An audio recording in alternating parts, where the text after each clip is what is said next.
When we had it, it was talked of as the golden talisman. Now we've lost it. The government's doing its best to shrug it off as if it's no big deal. So what is the true significance of Britain's AAA rating? On the right of his party, they're pushing the Chancellor to cut faster. On the left, they're pushing him to cut less. Will this downgrade make any concrete difference to the government's policies? What will it mean, for example, for next month's budget? Our economics editor, Paul Mason, offers his thoughts.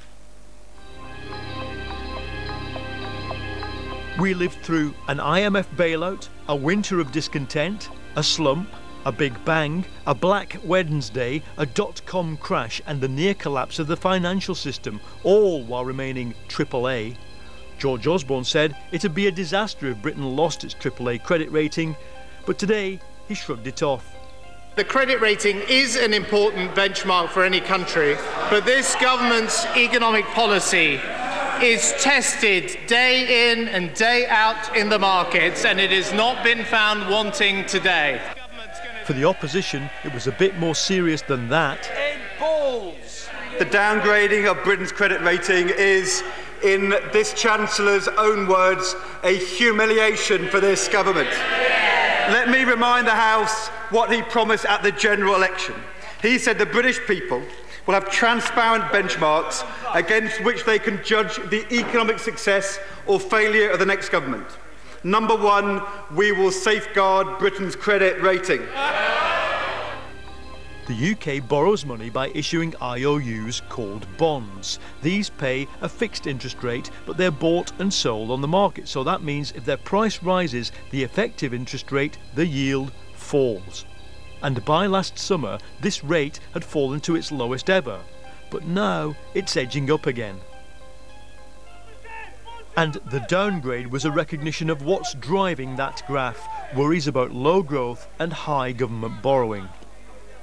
What the gloomiest economists fear is a spiral like this. Bonds fall in value, banks, which hold a lot of bonds, suddenly have solvency problems and the government has to prop them up, and the Bank of England prints a lot more money to keep the economy afloat, but that depresses the value of the pound, which in turn means people don't want so many British bonds, and the value of them falls again.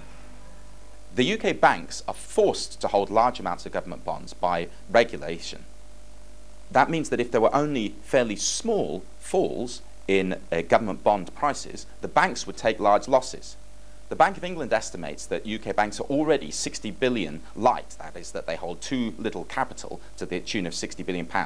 Further losses could tip them over the edge, and we could see banks going under. Osborne's problem, as he tours British factories, is that the growth he expected hasn't happened. The Conservatives would like to cut taxes, but can't because of the need to get the deficit down. They would like to shred employment law, but the Lib Dems won't let them. And economists once influential in the design of deficit reduction are starting to say things like, I think we're seeing disorientation all over the place. At the Bank of England, we're seeing them proposing extra money printing at a time when they're saying inflation is going to be very high. We're seeing, in respect of the banking regulation, the unwinding and delaying of many of the capital increases which they proposed had to be coming in quite quickly. At the Treasury, we've seen that their tax cuts were unwound in the last omnishambles budget in 2012, and they really don't know how to do anything more. I think it's policy panic all over the place. Up to now, arguments over growth strategy have tended to divide the coalition along party lines, Vince Cable famously saying we don't have a growth strategy. But now, with the loss of the AAA, it's the Conservative Party itself that is looking divided.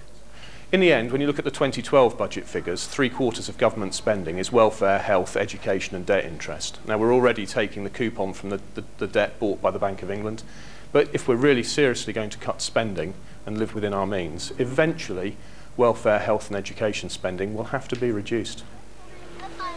Before the budget, there's the Eastleigh by-election. If the Conservatives lose that, on top of the AAA, those habitually critical of the Chancellor see pressure rising further. I know of at least 4 separate leadership challenges that have been putting together the funding.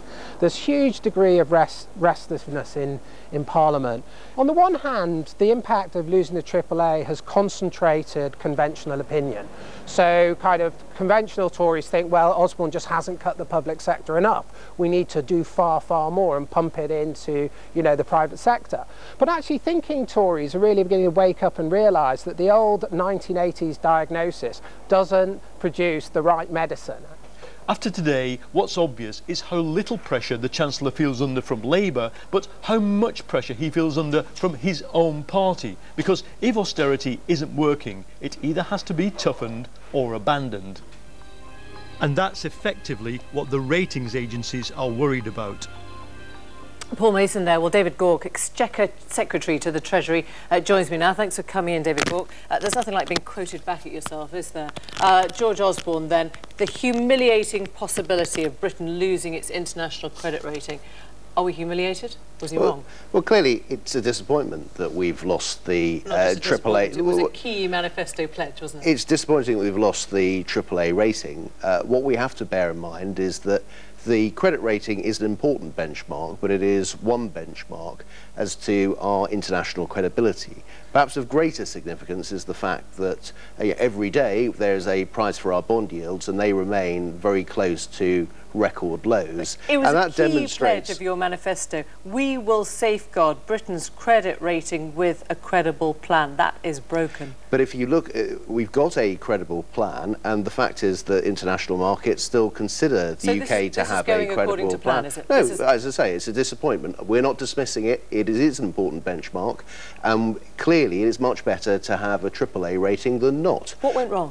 Well, if you look at the explanation that Moody's have set out, their view is that growth over the next few years is going to be sluggish, and in those circumstances, that's why. Yes. So what went wrong? Well, the reason why growth is going to be sluggish over the years ahead, not because we've taken measures to deal with the deficit. In fact, Moody's are very clear that but for the fact that we've taken those measures, we would be in a worse situation.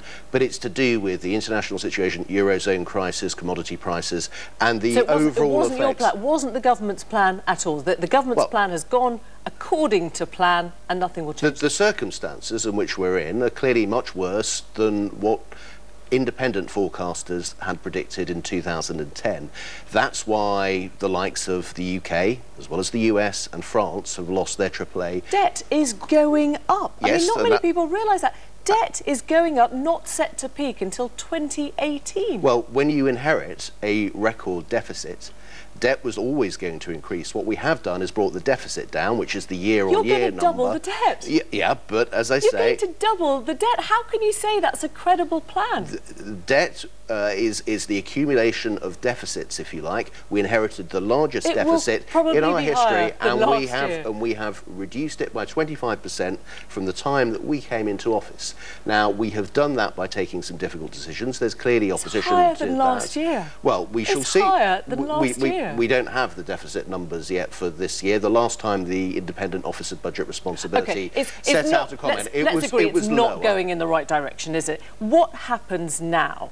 Is it faster cuts? Well, what is important, and I'm not going to tell you what's in the budget in 3 weeks or so time, but what is very important is that the government doesn't abandon dealing with our deficit. You know, we heard today in the House of Commons Ed Balls essentially make an argument. Okay, we shouldn't worry about Ed Balls. No, but it's really important because we have a choice here, Emily. It's really important. We have a choice as a country. Do we try to deal with our deficit? Do we try to get our public finances back in order?